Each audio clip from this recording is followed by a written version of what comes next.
As soon as the movie starts, we see several dead bodies in a restaurant. To understand how they all died, the movie shifts to the past, just one day earlier. We are introduced to the main character, Nancy. She is taking a pregnancy test, and it turns out positive. This terrifies her. Afterward, she heads to her father's restaurant. A short distance along the way, her car runs out of petrol. So, she decides to walk the rest of the way alone. That's when she meets a man named Bobby on a bicycle. He works as an employee at the same restaurant. He offers Nancy a lift, and they go to the hotel together. Upon arriving, her father tells her that he's going out for the day and that she'll need to manage the hotel for the night. Nancy agrees, thinking it will be easy. Then her father says, "I've already told Jack to stay here to help you." Hearing this makes Nancy angry. She really dislikes Jack. So she asks her father if Bobby can stay instead. But her father refuses, saying he has already informed Jack. As her father leaves the office, Nancy starts feeling nauseous and steps outside the hotel. Jack also steps out to smoke a cigarette. Seeing her vomiting, Jack realizes she is pregnant. He asks if her father knows about it. Nancy doesn't respond. Just then, her father arrives, but he doesn't notice her vomiting. He tells Jack, "Make sure to receive any customers well, and Nancy will assist you with that." Nancy is overwhelmed watching all this. She then asks her father, "Why are you going to such an urgent meeting today?" Her father replies, "I felt very lonely after your mother passed away. So I'm planning to get married again, and I'm going to meet someone today." Hearing this, Nancy feels deeply hurt. It's hard for her to imagine her father with another woman. Later, she returns to the hotel. Everything seems normal for a while. But then a gang shows up outside the hotel. They start racing noisily outside, causing a disturbance. Not only that, but they also accidentally cause the death of a rabbit. Seeing all this, customers start avoiding the hotel. Watching this unfold makes Nancy furious. She warns them sternly, saying, "You need to leave here immediately." But they ignore her and walk right into the hotel and sit down. Then, wearing masks, they place an order. Nancy responds, "Are you going to leave, or should I call the police?" Still, they refuse to leave. So Nancy pretends to make a phone call to the police. Believing her bluff, they finally decide to go.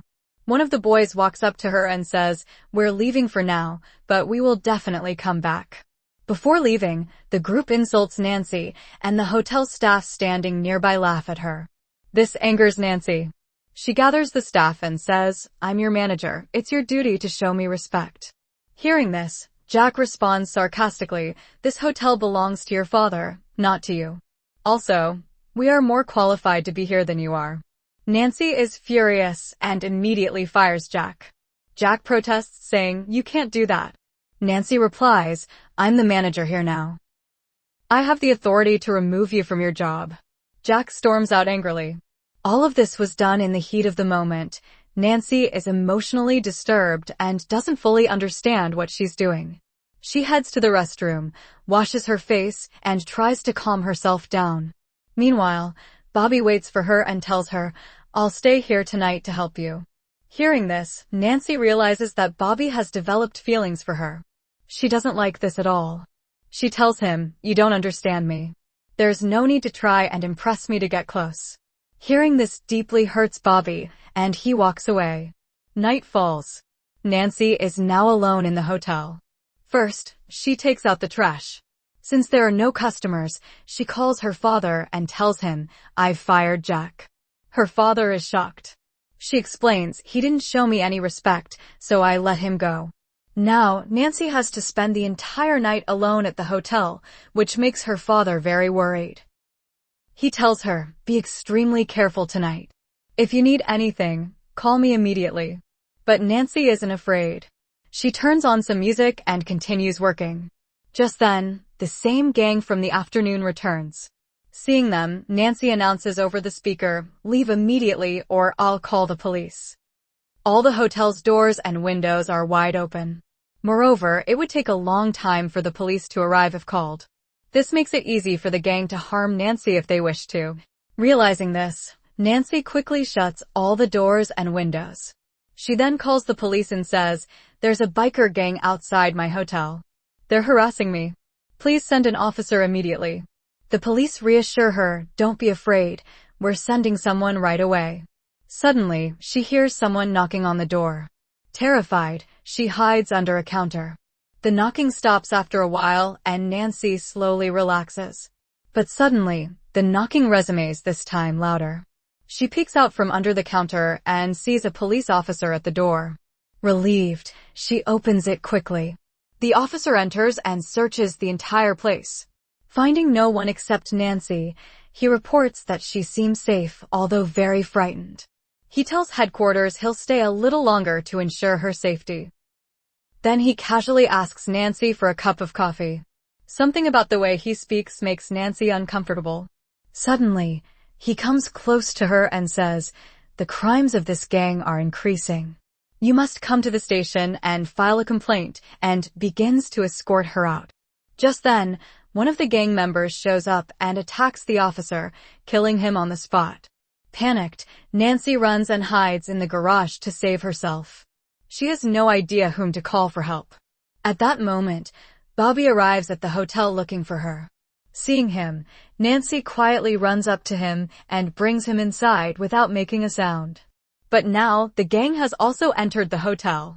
Nancy texts her friend for help. Meanwhile, the gang captures both Nancy and Bobby. Nancy has car keys in front of her, but her hands are tied, so she can't reach them. One of the gang members locks her inside a room. Determined, she manages to free her hands and grabs a knife. She attacks one of the gang members, killing him. When she removes his mask, she is shocked. It's her employee Pete. Moments later, Bobby enters the room. That's when Nancy realizes Bobby is also part of the gang. In fact, these aren't the same gang members from the afternoon. These are actually her own staff members, dressed up like the gang, seeking revenge because Nancy had fired them earlier in anger. And since she insulted Bobby too that day, he joined them in their plan. Then the scene shifts into a flashback. We see Jack, deeply stressed and furious, after losing his job. Consumed by rage, he becomes determined to take revenge on Nancy. He first drops off all his colleagues near their homes. Then, taking Pete with him, he drives to the location of an actual biker gang. Jack suddenly pulls out a knife and kills one of the gang members, shocking the rest of the gang into fear. Then, in a disturbingly playful tone, Jack plays a song and starts dancing with the gang members.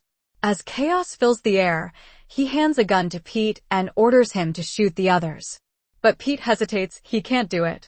Taking advantage of this moment, the frightened gang members run away. After they flee, Jack and Pete take the gang's masks and leave. They head to meet the rest of their colleagues. Jack tells them, "I know Nancy hurt you all. If you want revenge, support me." Everyone, still bitter toward Nancy, agrees. Bobby too joins the plan, though silently, with his own motives. Then the group begins tormenting Nancy, dressing up like the biker gang. But Nancy calls the police. When a real police officer arrives at the hotel, Jack and his group hide. Once the officer is alone, they ambush and murder him. But during this moment of violence, Bobby starts to feel conflicted. He begins to feel for Nancy and decides to help her, realizing his feelings for her are genuine. The story now returns to the present. Pete is injured, and the group brings him back into the hotel. Meanwhile, Bobby finds Nancy's car keys.